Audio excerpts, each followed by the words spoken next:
आशीर्वाद तो बिहार में भी जनता को देना है। 4 और 5 अक्टूबर 2025 को चुनाव आयोग के अधिकारी बिहार दौरे पर थे, याद कीजिए। मकसद क्या था? विधानसभा चुनाव को शांतिपूर्ण तरीके से कराने के लिए सियासी दलों के साथ समन्वय बनाना कि भैया आपकी बातों को रखा जाएगा, आपकी बातों का ख्याल रखा जाएगा, आपके अधिकारों का हनन किसी कीमत पर लोकतांत्रिक व्यवस्था में नहीं हो सकता है। ये सभी पार्टियों को बता दिया गया और इसीलिए चुनाव आयोग ने अलग अलग पार्टियों से सुझाव दिए और तभी बिहार बीजेपी के अध्यक्ष दिलीप जायसवाल चुनाव आयोग से बुर्के वाली महिला वोटर को लेकर एक खास डिमांड करते हुए नजर आते हैं और क्या कहते हैं कि बुर्का पहनकर वोट करने आने वाली महिलाओं की पहचान हो, बुर्का नशी महिलाओं की पहचान वोटर कार्ड के आधार पर हो, ताकि पता लगाया जा सके कि बुर्के की आड़ में कहीं फर्जी वोटिंग तो नहीं हो रही।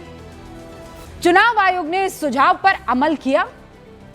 6 अक्टूबर को जब चुनाव आयोग के तरफ से बिहार में चुनाव की तारीखों का ऐलान हो रहा था तो बतौर मुख्य निर्वाचन आयुक्त ज्ञानेश कुमार ने इसी एक सवाल का जवाब दिया था। ये बुर्के पर क्या कहा था, पहले मैं आपको सुनवाती हूं ताकि शब्दों में कोई हेरफेर ना होने पाए। जहां तक बुर्का नशीन की बात हो रही है, पर्दा नशीन लेडीज की, तो आइडेंटिटी के लिए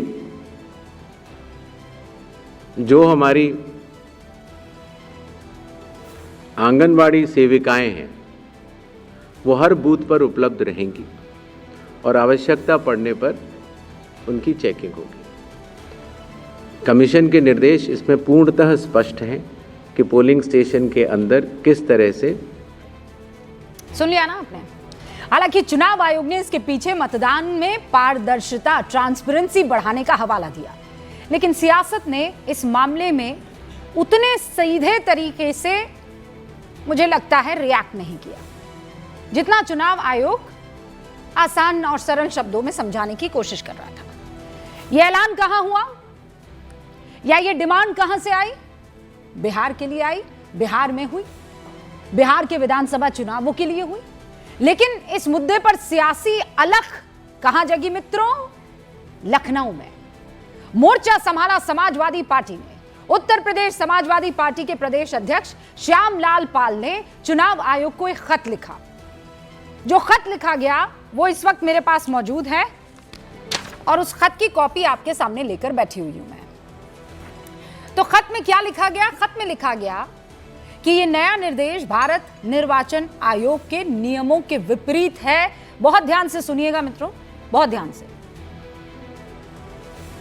तो एसपी के ये जो प्रदेश अध्यक्ष हैं श्याम लाल पाल, बाकायदा उर्दू में लिखा भी हुआ है जिसे देखकर मैं तो बहुत खुश हुई माशाल्लाह।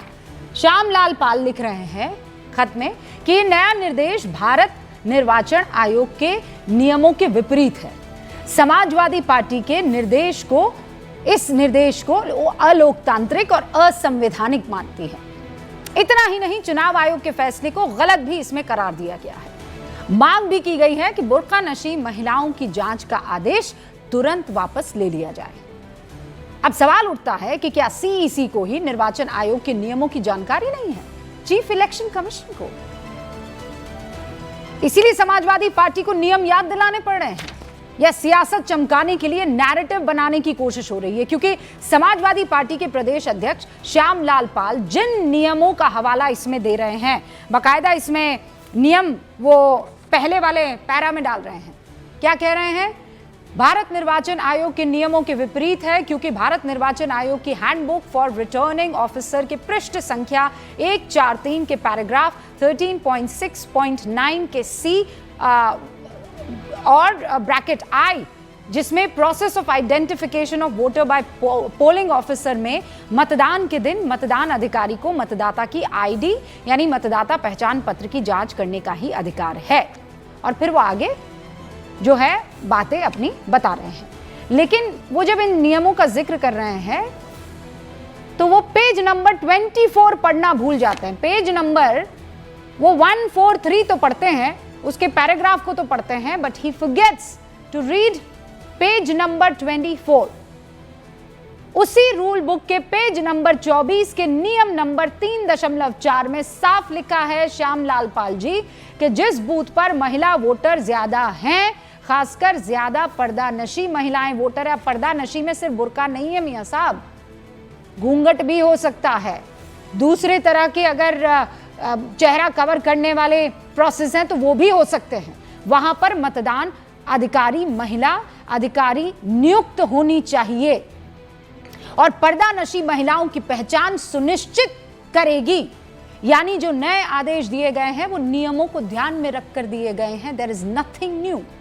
जो सवाल बार बार उठ रहे थे कि पर्दा में बूथ पर आई महिलाओं की जांच कैसे होगी, उसका जवाब खोजने की कोशिश की गई, लेकिन बिहार के सियासी दलों की जगह अखिलेश यादव की पार्टी की तकलीफ इस मामले में समझ से मेरे तो परे है, क्योंकि बिहार में तो समाजवादी पार्टी का कुछ दांव पर लगा ही नहीं है।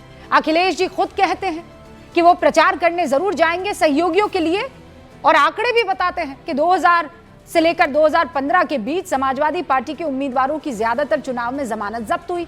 2020 आते आते ये बात समाजवादी पार्टी को समझ में आई और इसीलिए अखिलेश जी ने आरजेडी को अपना समर्थन दे दिया। और इस बार फिर अखिलेश जी ने तेजस्वी जी को समर्थन का ऐलान कर दिया है। फिर समाजवादी पार्टी के इस पत्र की वजह क्या है? क्या श्यामलाल पाल ने इस पत्र को लिखने से पहले अखिलेश यादव से बातचीत की थी? उन्हें 1.5 साल बाद होने वाले उत्तर प्रदेश की या फिर चिंता सता रही है, जहां मुस्लिम वोट पर समाजवादी पार्टी एक तरफ दावा ठोक रही है, जिनकी पहचान करने में समाजवादी पार्टी को चुनाव आयोग की नीयत में खोट दिखाई दे रही है। क्योंकि 2017 विधानसभा चुनाव में समाजवादी पार्टी गठबंधन को 46% मुस्लिम वोट मिले थे। 2022 विधानसभा में यह बढ़कर 79% हो गया। ऐसा ही हाल कमोबेश लोकसभा चुनाव में भी देखने को मिला। 2019 लोकसभा चुनाव में उत्तर प्रदेश में समाजवादी पार्टी गठबंधन को 73% वोट मिले थे। 2024 लोकसभा चुनाव में समाजवादी पार्टी इंडिया ब्लॉक का अहम हिस्सा रही और कितना फीसद मुस्लिम वोट मिला? 92%। बहुत मजबूत है ये।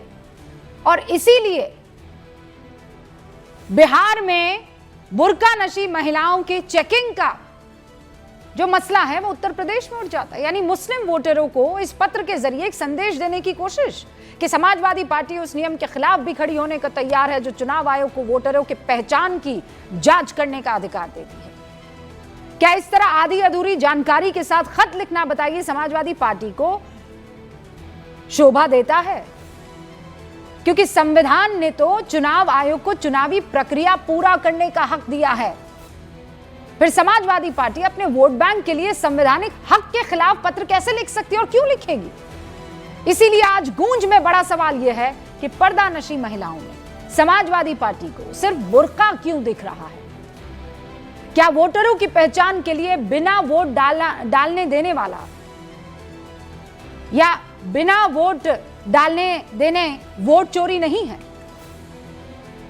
बगैर आप पहचान के वोट डालने अगर देंगे तो यह वोट चोरी नहीं होगी क्या? पारदर्शी चुनाव की मांग करने वाला विपक्ष क्या इस मुद्दे पर एसपी के साथ है? शुरू कर रही हूं गूंज।